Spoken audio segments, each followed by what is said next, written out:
Crypto currencies जैसे ही बात करो तुरंत दो स्ट्रॉन्ग ग्रुप्स हो जाएंगे। एक बोलेगा क्रिप्टोज ही फ्यूचर है, एक बोलेगा क्रिप्टोज का कुछ नहीं होने वाला, ये स्पेक्यूलेशन है।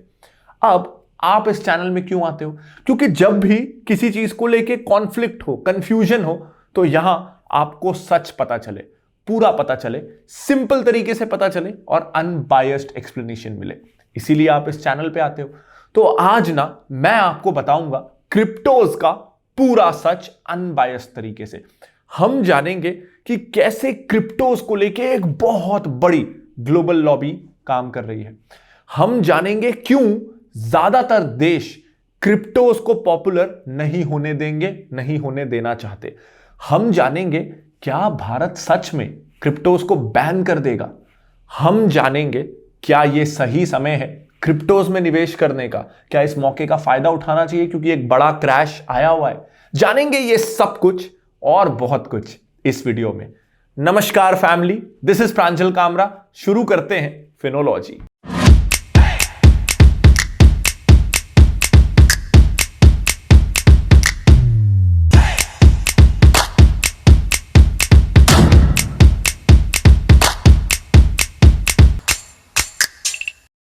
अब ये वीडियो कंट्रोवर्शियल भी हो सकता है क्योंकि जो क्रिप्टो फैंस हैं वो बहुत पैशनेट क्रिप्टो फैंस हैं, जो क्रिप्टो हेटर्स हैं वो बहुत पैशनेट क्रिप्टो हेटर्स हैं। और ना मैं आज क्रिप्टोज की अच्छी बातें भी करने वाला हूं, बुरी बातें भी करने वाला हूं, तो दोनों तरफ से कंट्रोवर्सी हो सकती है, लेकिन मेरा काम है सच सच दोनों चीजें आपके सामने लाना। तो क्या कहते हो, पहले अच्छी चीजें बताऊं या पहली बुरी? मेरे हिसाब से ना चीजें शुरू कैसे भी हो, खत्म अच्छे नोट पे होनी चाहिए। तो शुरुआत करते हैं बुरी चीजों से, फिर आएंगे अच्छी चीजों पे। अब कई साल से मैं YouTube वीडियोस बना रहा हूं, हमारे 2 चैनल्स और हैं, इंस्टा पे हमारी प्रेजेंस है, ट्विटर पे है। तो as a social media brand ना हम लोग अक्सर स्पैम्स को नोटिस करते हैं कि हमारे वीडियोस पे, पोस्ट पे बहुत सारे स्पैम कमेंट्स आ रहे हैं। तो पहले वो स्टॉक एडवाइजरी टिप्स वगैरह के आते थे, लेकिन क्रिप्टो के नाम पे आप इंस्टा पे देखोगे कई सारे चैनल्स पे वो अजीब से फॉरेन साउंडिंग नेम्स, अजीब से अनकॉमन से नेम, और वो व्हाट्सएप पे कांटेक्ट करो इसको, टेलीग्राम पे कांटेक्ट करो इसको नाम का अजीब से स्कैम्स अनप्रेसिडेंटेड स्केल पे चल रहे हैं। हमारे चैनल पे नहीं, दुनिया भर के सारे इंस्टा, यूट्यूब, टेलीग्राम चैनल पे रोज हजारों लाखों आईडीज एक्टिव हैं जो बस क्रिप्टोज को प्रमोट करती रहती है। तो ये इतना लार्जर देन लाइफ स्केल पे स्कैम करने का पैसा, स्पैम करने का पैसा आ कहां से रहा है? कौन है जो इतना चाहता है कि हम सब क्रिप्टोज पे निवेश करें कि दुनिया का हर चैनल पे ये स्पैम चल रहा है? एक चीज आपने और नोटिस की होगी, बहुत सारे यूट्यूब चैनल्स पे ये हो रहा है। जैसे अगर मेरा चैनल है ना, तो बार बार फेक आईडीज बन जाएंगी प्रांजल कामरा के नाम की, और वो as a channel creator comment करने लगेंगी वो आईडीज। यानी आपको लगेगा मेरा फोटो है, मेरा नाम है, कि मैं कमेंट करके कोई क्रिप्टो वॉलेट प्रमोट कर रहा हूं बार बार। और ये हर चैनल के साथ हो रहा है, दुनिया के हर चैनल के साथ। और हर बार उन्हें ब्लॉक करो, हर रोज ये आईडीज आ जाती हैं। इतना स्पैम करने का पैसा कहां से आ रहा है? इनफैक्ट अभी कुछ दिन पहले ना दुनिया भर के फाइनेंस क्रिएटर्स, खास करके जो क्रिप्टोज पे वीडियो बनाते हैं, उनके चैनल्स हैक हो गए। इंडिया में भी कुछ biggest financial YouTube content creators के चैनल हैक हो गए और वहां पे क्रिप्टो का एडवर्टाइजमेंट होने लगा। तो जितना स्पैम क्रिप्टोज के नाम पे हुआ है उतना कभी किसी कैटेगरी में नहीं हुआ है। तो बहुत सारा पैसा इन्हें पॉपुलर करने पे, जबरदस्ती पॉपुलर करने पे लगाया जा रहा है। और मेरा एक सिंपल रूल है, वो चीज जो बहुत एग्रेसिवली आपको बेची जा रही हो, आपको बोला जा रहा हो खरीदो खरीदो खरीदो, उसे मत खरीदो, वो अक्सर खराब होती है। सेकंड, और ये शायद सबसे बड़ा रीजन है, सबसे बड़ा नेगेटिव है मेरे लिए क्रिप्टोज का। जैसे हमने अभी न्यूज देखी कुछ हफ्तों पहले कि हो सकता है भारत क्रिप्टोज को बैन कर दे। कई लोग कहते हैं बैन नहीं हो सकता, कई लोग कहते हैं बैन हो सकता है। रिगार्डलेस, ये तो क्लियर हो रहा है कि क्रिप्टोज रेगुलेट होने वाले हैं। इनफैक्ट दुनिया के कई देशों ने तो बैन भी किया है कुछ हद तक। तो ये क्यों हो रहा है? ज्यादातर सरकारें ना क्रिप्टोज को पसंद नहीं करती, क्योंकि हमें यहां एक चीज समझना बहुत जरूरी है कि किसी भी सरकार का पावर कहां से आता है। कोई भी सरकार अपने आप को पावरफुल तब फील करती है अगर वो देश के फाइनेंशियल सिस्टम को, इकोनॉमिक सिस्टम को कंट्रोल कर सके। अगर वो देश में पैसे को कंट्रोल कर सके तो वो पावरफुल फील करती है। अब आज क्या होता है, जो हमारी नॉर्मल करेंसी है, जैसे हम फिएट करेंसी कहते हैं, उसमें क्या होता है, सरकार जितने चाहे नोट छाप सकती है। जी हां, चलिए ये भी बता देता हूं कि कई बार हमने ये पढ़ा है कि सरकार उतने ही नोट छाप सकती है जितना उसके पास सोना है और इस तरह की चीजें, तो ऐसा नहीं है। ज्यादातर सरकारें आज जितने चाहें उतने नोट छाप सकती हैं। जैसे जैसे वो नोट छापेंगी महंगाई बढ़ेगी, लेकिन वो जितने चाहे नोट छाप सकती है। तो ये पावर सरकार को पसंद है। जब चाहे वो आरबीआई से कंसल्ट करके कैश को महंगा सस्ता कर सकती है, मनी सप्लाई को कंट्रोल कर सकती है, बहुत सारी ऐसी चीजें कर सकती है जिससे हमेशा आर्थिक शक्ति और देश को चलाने की ताकत सरकार के पास बनी रहती है, क्योंकि हर तरफ पैसे के सप्लाई को वो कंट्रोल कर रही है। अगर क्रिप्टोज बहुत ज्यादा पॉपुलर हो जाते हैं तो सरकार काफी हद तक, सारे दुनिया की सरकारें इस पावर को खो देंगी, और कोई भी सरकार इस पावर को खोना नहीं चाहती, क्योंकि यहीं से तो उनको ताकत मिलती है।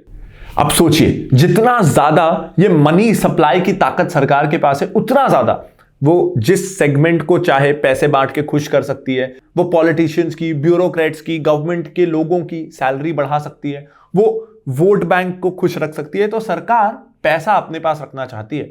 अगर क्रिप्टोज देश में मेन स्ट्रीम हो जाए तो सरकार क्रिप्टोज को मैनिपुलेट नहीं कर सकती, सरकार क्रिप्टोज के सप्लाई को रोक नहीं सकती, उसका प्रिंट करना बंद नहीं कर सकती। इसीलिए सरकारों को यह पसंद नहीं है। इनफैक्ट सरकारों को करेंसी पे पावर रखना इतना ज्यादा पसंद है, इसी कारण तो हर देश की अपनी करेंसी होती है। हर कोई दुनिया भर में एक करेंसी अडॉप्ट नहीं कर लेता, क्योंकि उससे उस देश का इंडिविजुअल पावर चला जाएगा करेंसी को कंट्रोल करने का। तो रुपए अगर भारत में चले तो भारत का पूरा कंट्रोल है। ये हर देश की सरकारें करना चाहती हैं, इसीलिए उन्हें क्रिप्टो पसंद नहीं है। और इसीलिए पूरी छूट भारत की सरकार या ज्यादातर देशों की सरकार क्रिप्टो उसको दे दें कि आप आओ, ट्रेड हो, उसमें लोग खरीदने बेचने के लिए भी वो यूज हो, ऐसा ये सरकारें करने नहीं देंगी। तो वहां हमें ये मान के चलना चाहिए कि क्रिप्टोज स्ट्रिक्टली रेगुलेट तो होने ही वाले हैं। यार, मैंने बोल दिया कि क्रिप्टोज के नाम पे बहुत ज्यादा स्पैमिंग हो रही है, लॉबिंग हो रही है, उसके कारण वो पॉपुलर हो रहे हैं। मैंने ये भी कह दिया कि सरकारें उसे चलने नहीं देंगी। ऐसे में तो ये बड़ी नेगेटिव लगती है कि एक तो जबरदस्ती का इसको पुश किया जा रहा है और सरकार चलने नहीं देगी, तो दो बड़े नेगेटिव्स। अब एक चीज और कही जाती है, और इससे ना हमारे में बड़ा फोमो क्रिएट किया जाता है कि अगर आपने क्रिप्टोज में इन्वेस्ट नहीं किया तो blockchain is the future, metaverse is the future, crypto is the future. तो अगर आप क्रिप्टो में इन्वेस्ट नहीं कर रहे हो तो आप फ्यूचर में इन्वेस्ट नहीं कर रहे हो, और आप फ्यूचर की बड़ी ग्रोथ को मिस आउट कर जाओगे। इससे ना यार बड़ा फोमो होता है, मुझे भी होता है। तो लेकिन ये ना थोड़ा मिसलीडिंग है। मैं मानता हूं कि ब्लॉकचेन इज द फ्यूचर, मैं ये भी मानता हूं कि metaverse is the future. In fact metaverse के बारे में तो मैं खुद बहुत एक्साइटेड हूं, और उस पर मैंने पूरा एक वीडियो बनाया है। तो यहां हमें यह समझने की जरूरत है कि अगर हमको ब्लॉकचेन टेक्नोलॉजी पे बेट करना है या हमको मेटावर्स पे बेट करना है, तो उसका एक ही तरीका है कि हम क्रिप्टोज में निवेश करें। यह सही नहीं है। क्रिप्टोज पे आप निवेश करिए, क्योंकि आपको क्रिप्टोज के प्रोज एंड कॉन्स में प्रोज ज्यादा लगते हैं, लेकिन ब्लॉकचेन और मेटावर्स में निवेश करने के लिए क्रिप्टो में निवेश करना पड़ेगा, ये बिल्कुल सही नहीं है। और आज ना मुझे ये लगता है कि मेटावर्स को प्ले करने के लिए एक बहुत अच्छा तरीका है कि, और ये सिर्फ एक एग्जाम्पल है, कि मैं स्टॉक्स में निवेश करूं। जैसे फॉर एग्जाम्पल मैं फेसबुक के स्टॉक में इन्वेस्ट कर सकता हूं, क्योंकि फेसबुक अपना एक होराइजन नाम का मेटावर्स बना रहा है, और विद फेसबुक की रीच, उनका सोशल मीडिया का experience, we can bet on them कि वो उसको अच्छा एग्जीक्यूट करेंगे, और फेसबुक का मेटावर्स जो है वो आगे जाके काफी पॉपुलर होगा। तो इसमें मुझे क्रिप्टोज में इन्वेस्ट करने की जरूरत ही नहीं, मैं फेसबुक का स्टॉक खरीद लूं। और अच्छी बात यह है ना कि आजकल इंटरनेशनल स्टॉक्स खरीदना बहुत आसान हो गया है। इनफैक्ट यूएस में ना आप फ्रैक्शंस में भी स्टॉक खरीद सकते हो। जैसे एक प्रॉब्लम इंडिया में क्या आता है कि अगर आपको एमआरएफ का शेयर खरीदना है, एक शेयर ही 70,000 का है, और इंडिया में आप अभी फ्रैक्शनल शेयर नहीं खरीद सकते, आपको मिनिमम एक तो खरीदना ही है। यूएस में आप 1/10, 1/100 शेयर भी खरीद सकते हो। तो आप 500 रुपए में एक शेयर का पार्ट भी खरीद सकते हो, अगर वो शेयर 10,000 रुपए का है तो वहां जो ये फ्रैक्शनल इन्वेस्टिंग वाली फैसिलिटी है ना, ये काफी यूनिक लगती है। अब क्या यूएस स्टॉक्स में इन्वेस्ट करना लीगल है? हाँ बिल्कुल लीगल है, वरना मैं आपको क्यों बोलूंगा। तो अब स्टॉकल से आप बहुत आसानी से यूएस स्टॉक्स ले सकते हो। और इनफैक्ट अगर आप प्रांजल 50 कोड यूज करोगे ना तो आपको 50% का डिस्काउंट भी मिलेगा स्टॉकल की ग्लोबल प्लस मेंबरशिप में। ये डिस्काउंट लिमिटेड पीरियड के लिए है।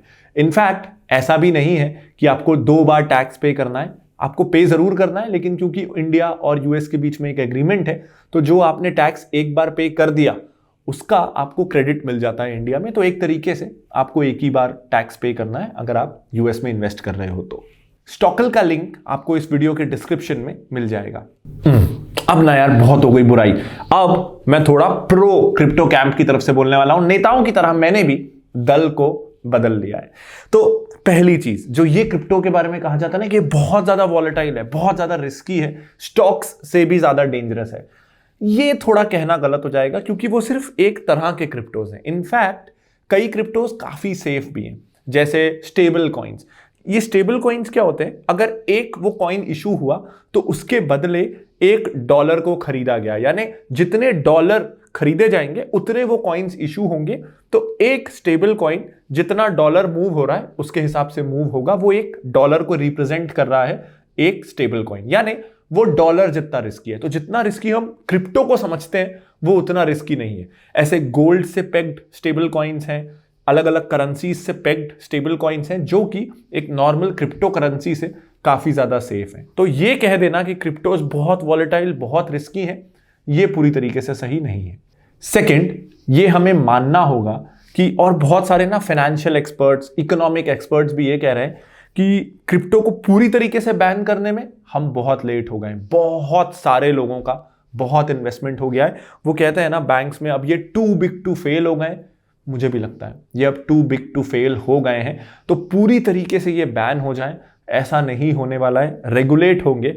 जब आप क्रिप्टो वॉलेट से पैसा वापस अपनी करेंसी पे लाना चाहेंगे, उस अमाउंट को बैंक में लाना चाहेंगे तो गवर्नमेंट इस पे टैक्स लगाएगी, लेकिन बैन हो जाएंगे और पूरी कैटेगरी बैन हो जाएगी।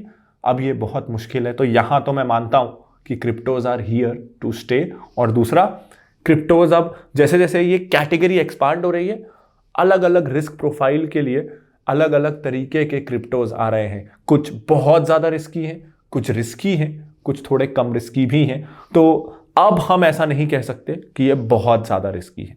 और अब ना इनके यूज केसेस भी डिफाइन हो रहे हैं। जैसे if you believe in metaverse, तो डिसेंट्रलैंड एक मेटावर्स है, वहां आपकी करेंसी है एक पर्टिकुलर क्रिप्टो। तो अगर आपको लगता है कि मेटावर्स का फ्यूचर है, उसमें भी डिसेंट्रलैंड का फ्यूचर है, तो वहां आपको कुछ भी ट्रांजैक्शन करना है तो मना, जो उनकी करेंसी है आपको उसमें करना पड़ेगा। तो अब कई क्रिप्टोज के लेजिटिमेट यूजेस भी आने लगे हैं। वो सिर्फ ट्रेडिंग इंस्ट्रूमेंट्स हैं या स्पेक्यूलेशन का इंस्ट्रूमेंट है, ऐसा भी नहीं है। और जब किसी चीज का यूज आने लगता है तो फिर उसकी इंट्रिंसिक वैल्यू भी आने लगती है। तो मैंने इनफैक्ट पिछले साल वीडियो बनाया था जिसमें मैंने कहा था कि इनकी इंट्रिंसिक वैल्यू क्या है, लेकिन जैसे जैसे ये इकोसिस्टम एक्सपांड हो रहा है तो कई कॉइन्स के लेजिटिमेट यूजेस भी आ रहे हैं। लेकिन क्योंकि ये बहुत इमर्जिंग कैटेगरी है तो बहुत सारे फेक, यूजलेस, बेकार क्वालिटी के कॉइन्स भी आ रहे हैं। तो ऑफ कोर्स आपको बहुत ध्यान से, बहुत सोच समझ के इन्वेस्ट करना है अगर आपको करना है। इसी से हम अगले सवाल पे आते हैं, क्या आपको अभी इन्वेस्ट करना चाहिए? बहुत ऑनेस्टली मैं आपको डिस्कस करूंगा, जब तक रेगुलेशन वाइज क्लैरिटी नहीं आती मैं बहुत ज्यादा पैसा तो नहीं लगाने वाला। अपनी टोटल नेटवर्थ का मैं 1% लगा दूं, आधा % लगा दूं कि चलो ट्राई करते हैं। वो 1% डूब भी गया तो अगर मेरे पास 1 लाख रुपए हैं, 1000 रुपए डूब भी गए तो कोई फर्क नहीं पड़ने वाला। तो मैं थोड़ा बहुत ट्राई कर सकता हूं, लेकिन मैं अपनी नेटवर्थ का सब्सटैंशियल पैसा लगा दूं, 5%, 10%। मैं ये नहीं करूंगा जब तक रेगुलेटरी क्लैरिटी नहीं आ जाती। लेकिन अभी ये मेरे एसेट एलोकेशन का मेजर पार्ट नहीं होगा। और बात एसेट एलोकेशन की आई है ना, तो इसके लिए हमने एक बहुत अच्छा टूल बनाया है। यानी आपकी रिस्क प्रोफाइल के हिसाब से, आपकी जरूरतों के हिसाब से, आपके गोल्स के हिसाब से आपको कितना पैसा स्टॉक्स में, म्यूचुअल फंड्स में, गोल्ड में, अलग अलग कैटेगरीज में डालना चाहिए, ये अब आपको बताएगा रेसिपी बाय फिनोलॉजी, बिल्कुल फ्री में। वो आपकी फाइनेंशियल प्लानिंग करके देगा आपके टेम्परामेंट, नेचर, गोल, रिस्क और जरूरतों को देख के। तो आप रेसिपी से अपना फ्री फाइनेंशियल प्लान लेना बिल्कुल मत भूलिएगा। इसका लिंक आपको वीडियो के डिस्क्रिप्शन में मिल जाएगा। अब क्रिप्टोज, ब्लॉकचेन ना, ये बहुत तेजी से, बहुत फास्ट चेंजिंग स्पेस है।